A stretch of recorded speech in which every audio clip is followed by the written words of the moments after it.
साथ ही आपको पता है हमारा जो नेबर भारत है उसको उन्होंने कहा है as a new Asian power. मैं कल पढ़ रहा था CNN ने इसके ऊपर कहा है कि वो एक न्यू जो एक जिसे आप कह लेना कि एशियन पावर की वो बात कर रहे हैं। उधर यूके जो है उसने कहा है जी कि हम 3000 भारतीयों को जो है वो यूके में हैं। आपके मुस्लिम होने नहीं चाहिए, आपके गैर मुस्लिम भी हीरो हैं। Bhagwan Das was a hero of this country, Bhagat Singh was a hero of this country, Maharaja Ranjit Singh is a hero of this country. जब तक आप ये चीजें नहीं सीखेंगे, आप ग्रो अप कीजिएगा कि पाकिस्तान का उस दिन ये तरक्की करना शुरू करेगा जब ये सोच यहां तक ग्रो करके ले जाए कि पाकिस्तान का प्राइम मिनिस्टर एक हिंदू भी हो सकता है। उस दिन आप तरक्की करना शुरू करेंगे। और देखिए कहाँ इस्लाम एक मजहब है प्लूरलिज्म का, टॉलरेंस का, इंक्लूसिवनेस का तार साहब, और कहाँ हमने डिवीजन, हेट और किस तरह का पैगाम दुनिया में दिया है कि मुसलमान देख कर लोग घबरा जाते। आज कितने जो है भारतीय निजात जो है वो कांग्रेसमैन है या सीईओ है। ये हर कंट्री 7 कंट्रीज के इस वक्त अंदर जो भारतीय निजात है, they are in the ruling position, top वाले पोजीशन। अलग अफरा तफरी बनी हुई है। लेकिन हम अगर इस पे रहते हैं सुमित जी, सबसे पहले तो थैंक यू वेरी मच कि आपने शो ज्वाइन किया। लेकिन all eyes on Narendra Modi ji और rise of a new power. Sir ये इस G20 के बाद हमें ये चीज हुई, हालांकि हम अगर देख रहे हैं तो बहुत अरसे से ये चीजें देख रहे हैं, हवा बहुत अरसे से चल। तो अभी जो पीस और जो दुनिया को अपने साथ लेके चलने वाली बात है, जो सैनिटी वाली बात है, जो पीस वाली बात है, वो इंडिया ही कर सकता है। और इंडिया ही एक ऐसी पार्टी है जिस पर हर कोई भरोसा।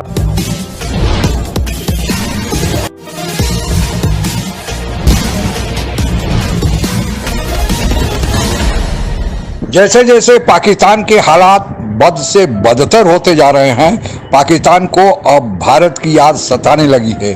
पाकिस्तानी मीडिया अब यह खुलेआम स्वीकार कर रहा है कि हमारे पूर्वज हिंदू थे, हमने हिंदू विरोध में भारत से दुश्मनी कर ली, और आज हालत यह है कि पाकिस्तान को आज कोई कष्ट देने वाला नहीं, और मोदी भारत दुनिया का नेतृत्व कर रहे हैं। इसी चर्चा को आइए आगे बढ़ाते हैं। साथ ही आपको पता है हमारा जो नेबर भारत है उसको उन्होंने कहा है as a new Asian power. मैं कल पढ़ रहा था CNN ने इसके ऊपर कहा है कि वो एक न्यू जो एक जिसे आप कह लेना कि एशियन पावर की वो बात कर रहे हैं। उधर यूके जो है उसने कहा है जी कि हम 3000 भारतीयों को जो है वो यूके में वेलकम कर रहे हैं, बिकॉज उनकी यूथ को जो है वेलकम कर रहे हैं। ये पाकिस्तान, आप नहीं समझते कि पाकिस्तान की लीडरशिप को इमीडिएट पॉलिटिकल स्टेबिलिटी चाहिए। एक तरफ इंडिया जो है उसको न्यू एशियन पावर का कह रहा है वेस्ट, जो कि चाइना को नहीं कह रहा, इंडिया को कह रहा है। यूके जो है वो हजारों इंडियंस को हायर कर रहे हैं। आपके मुस्लिम होने नहीं चाहिए, आपके गैर मुस्लिम भी हीरो हैं। Bhagwan Das was a hero of this country, Bhagat Singh was a hero of this country, Maharaja Ranjit Singh is a hero of this country. जब तक आप ये चीजें नहीं सीखेंगे, आप ग्रो अप नहीं होंगे। आपके ये सारे ऑक्सफोर्ड के पढ़े, लिंकन इनके पढ़े, केम्ब्रिज के पढ़े बच्चे ये नहीं समझ रहे Rishi Sunak is not a Christian, he is a practising Hindu. और मुझे अगले दिन किसी ने, आपको मैंने बताई थी, शायद मैंने रीट्वीट किया था किसी का, कि पाकिस्तान का उस दिन ये तरक्की करना शुरू करेगा जब ये सोच यहां तक ग्रो करके ले जाए कि पाकिस्तान का प्राइम मिनिस्टर एक हिंदू भी हो सकता है। उस दिन आप तरक्की करना शुरू करेंगे।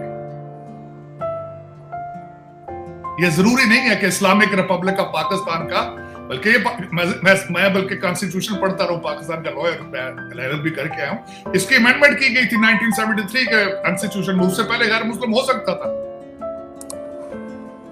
और आज भी मेरे ख्याल में चीमा साहब, अगर आप पाकिस्तानी है तो आपका हक बनता है, आप पाकिस्तानी है तो आपका हक बनता है, you can become a prime minister. This is how the Nations grow up, this is how the democracies gate made. अलग अफरा तफरी बनी हुई है। लेकिन हम अगर इस पे रहते हैं सुमित जी, सबसे पहले तो थैंक यू वेरी मच कि आपने शो ज्वाइन किया। लेकिन all eyes on Narendra Modi ji और rise of a new power. Sir ये इस G20 के बाद हमें ये चीज हुई, हालांकि हम अगर देख रहे हैं तो बहुत अरसे से ये चीजें देख रहे हैं, हवा बहुत अरसे से चल रही।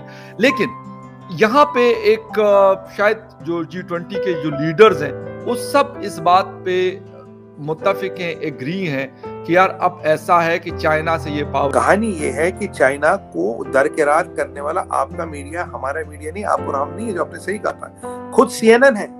CNN आज चाइना को दरकिनार कर रहा है, राइट ऑफ कर रहा है। और यही आप देखिए नेशनल स्ट्रेटजी डॉक्यूमेंट में क्या बोला था, there is a power in Asia which China is by Russia is constantly losing its वर्चस्व, और एक पावर है जो तेजी से उभर के आ रही, तब भी इशारा इंडिया की तरफ था, वो जगह इंडिया ले रहा, तब भी इशारा इंडिया की तरफ था।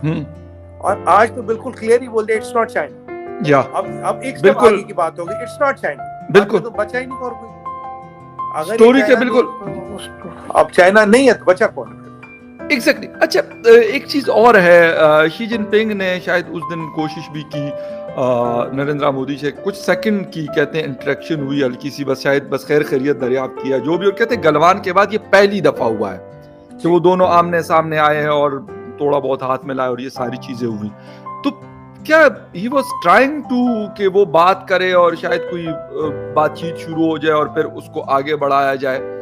शी जिनपिंग ने ये कोशिश तो की है, जो मैं अपनी अंदर जो हिंदू आबादी है, जब भी मैं उन्हें तकलीफ में देखता हूं तो मैं यकीन करें, आप एक सेकंड के लिए देखें, तकलीफ किसी की समझने के लिए बहुत जरूरी होता है कि आप उसके जूतों में पांव डाल के देखें। आप अपने आप को एक दफा जरा इंटीरियर सिंध में ले जाए और इस 21st सेंचुरी में आपको मजहब की वजह से आपको अगर कोई बंदा तंग करे, इससे ज्यादा दुख की बात क्या होगी?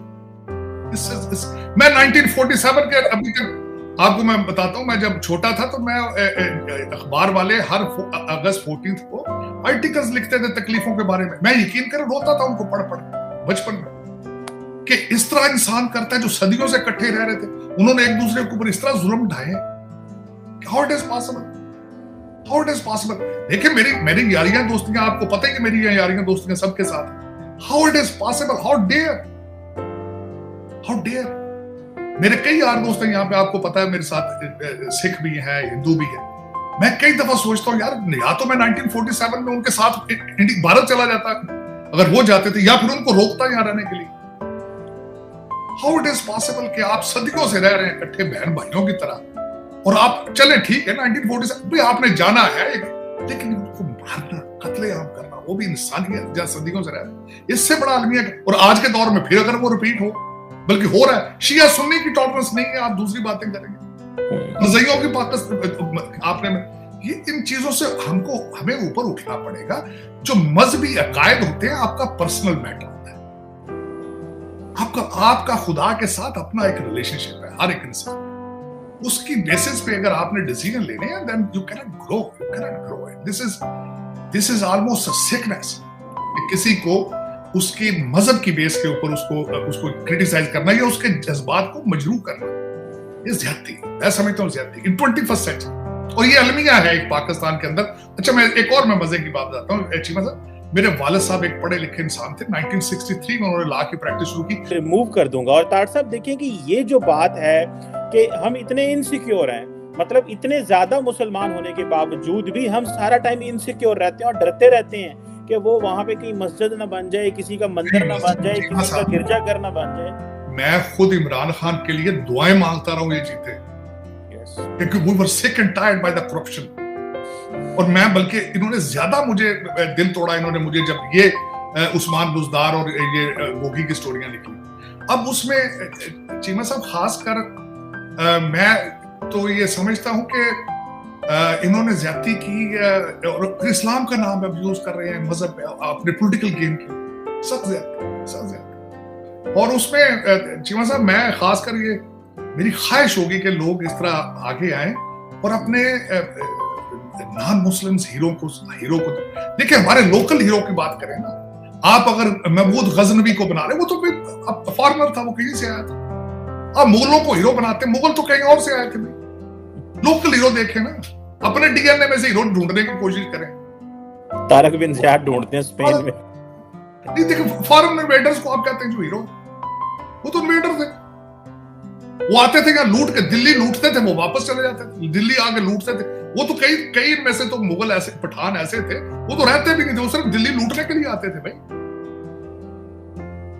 आप उनका नाम लेते हैं, लेकिन ये कि ज्यादती करते ना, या आप लोग अपने बच्चों को सही हिस्ट्री नहीं बताते, अपनी लैंड के साथ अटैच नहीं करते उसको। और देखिए कहाँ इस्लाम एक मजहब है प्लूरलिज्म का, टॉलरेंस का, इंक्लूसिवनेस का तार साहब, और कहाँ पे हमने डिवीजन, हेट और किस तरह का पैगाम दुनिया में दिया है कि मुसलमान देख कर लोग घबरा जाते हैं। चीमा साहब, इस्लाम, ये जो फॉरेन इन्वेडर आते रहे इस्लाम के लिए नहीं आते रहे, ये सिर्फ लूटने आते रहे। मैं अर्ज कर, इसी सूरत में अगर भारत और मोदी जी के पास कमांड है, इससे अच्छी चीज कोई हो नहीं सकती। मैं पूछोगे क्यों?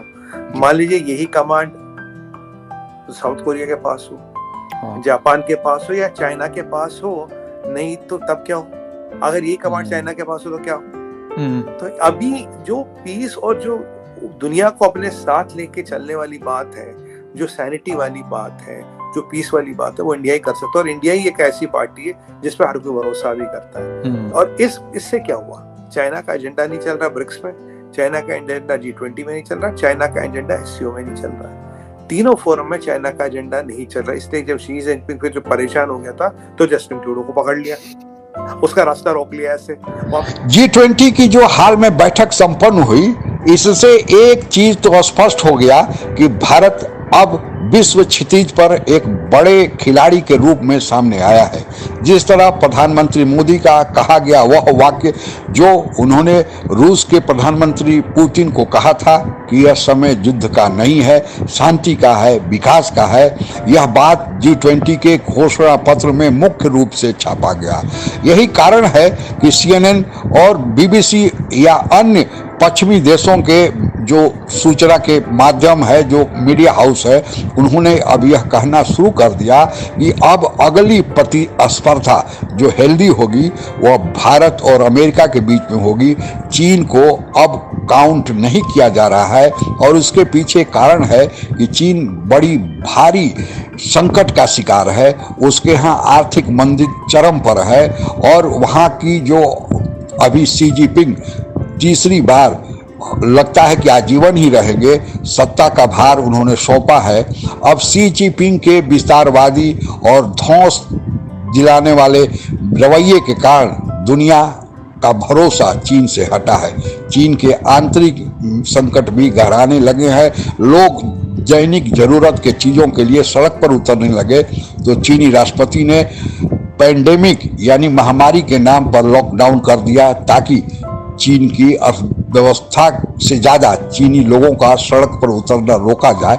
लेकिन वह ज्यादा दिन तक वह अपनी जनता को नहीं रोक सकते। भारत लोकतांत्रिक देश है, अमेरिका भी लोकतांत्रिक देश है, यहाँ पर बोलने और घूमने की आजादी है। यही कारण है कि विश्व के देश अब भारत पर ज्यादा भरोसा कर रहे हैं और जब भारत पर भरोसा बढ़ा है, मोदी विश्व का नेतृत्व करने जा रहे हैं। दूसरी तरफ पाकिस्तान को कोई कर्ज देने वाला नहीं। पाकिस्तान की अपनी विदेश नीति के कारण अमेरिका और मुस्लिम देश तो पहले ही नाराज बैठे हैं। जिस चीन पर पाकिस्तान को सबसे ज्यादा भरोसा था वह भी अब कतरी कराने लगा है पाकिस्तान से। पाकिस्तान को आज कोई कर्ज देने वाला नहीं और भारत के साथ फ्री ट्रेड एग्रीमेंट और व्यापार करने के लिए पूरा विश्व आतुर दिख रहा है। पाकिस्तान बनाना ही एक गलती थी। अब पाकिस्तान के लोगों को यह अंदाज होने लगा कि हिंदू विरोधी यानी पाकिस्तान हिंदू विरोध पर ही बना था। दो कौमी नजरिए का मतलब ही होता है हिंदू विरोध। अब उन लोगों को समझ में आने लगा कि भारत से उनका अलग होना गलती थी। भारत के साथ रहते तो शायद उनकी यह दुर्दशा नहीं होती। आज के लिए बस इतना ही। जय हिंद। आप अगर हमसे जुड़ा रहना चाहते हैं तो कृपया मेरे चैनल को सब्सक्राइब करें तथा बेल आइकन भी दबा दें ताकि नई वीडियो की जानकारी तुरंत आप तक पहुंच जाए। धन्यवाद। जय हिंद।